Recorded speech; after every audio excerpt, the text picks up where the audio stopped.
It's been really amazing, man. You know, we've been really lucky. We spent so much time out on the road and working on the new record, and, you know, just to finally kind of see everything really sort of take off and surface is really cool, really cool. So we're pretty stoked.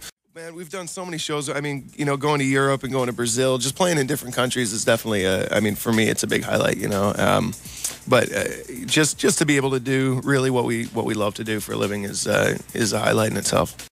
Yeah, there was actually. We did a big show in New York City, and you know, our label is in New York City, so it was a pretty big show. You know, everybody was out, and it was a big deal. And yeah, we just had a lot of energy, and I ended up tripping over our bass player, and I pretty much came really close to falling, you know, head first off the stage, but I managed to pull myself back up. But yeah, we've had a few mishaps here. Yeah, it's a pretty personal song, you know. It's just, yeah, it's really, I mean, it's pretty straightforward. It's just about really not giving up on life when you feel like you have nothing really to live for.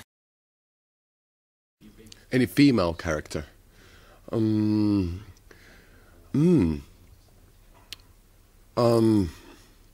There's so many.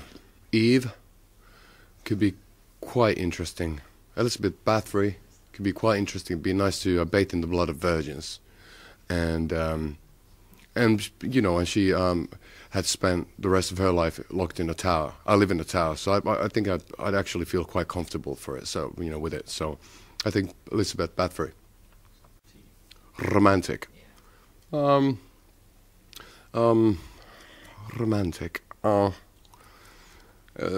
Probably for me, it probably means that there's still stuff left for the imagination. The Victorian romantic, in a way that you're allowed to dream, and you're allowed to not to behave exactly like the society wants you to. That's what it means. It doesn't necessarily mean, you know, romantic in a sense of candlelit dinners or anything like that. So then I luckily enough ended up being in a relationship that was in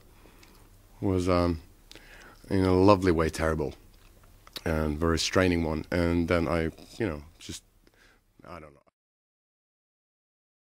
I remember thinking that same year that my cousin died about the depth of the evil in the world.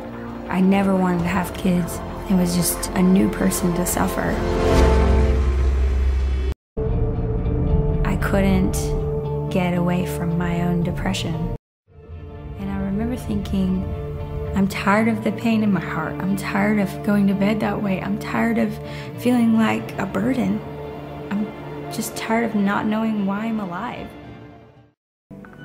My heart was just, yes, it just said, yes, I need that, I want that, please. And that's why I woke up the next day. I just felt such a peace and a joy almost that I'd never felt before. Я снова закурил. Курил одну за одной. Меня мелко трясло. Я думал о ней, о той девушке, которую сегодня встретил. И мое сердце начало вытворять сумасшедшие кульбиты. Наверное, это и есть любовь. Она какая-то неземная, что ли. Хотя внешне вполне обычная. Странное чувство, когда увидел человека впервые, и вдруг понимаешь... I've always had a fear of clowns since I was a little boy. I think I was 6 or 7 years old. And my parents thought it would be nice to hire a clown for my birthday. I had a birthday party, and the clown showed up, and he had one of these little miniature guillotines that you stick your finger in and you shove the thing down, and it doesn't actually cut your finger off. But I was 6, 7 years old. I didn't know what the hell he was doing. And he grabs my finger and he puts it in the thing, and so the minute he did that, I hit him in the nose, and he started bleeding, and that was the end of the party.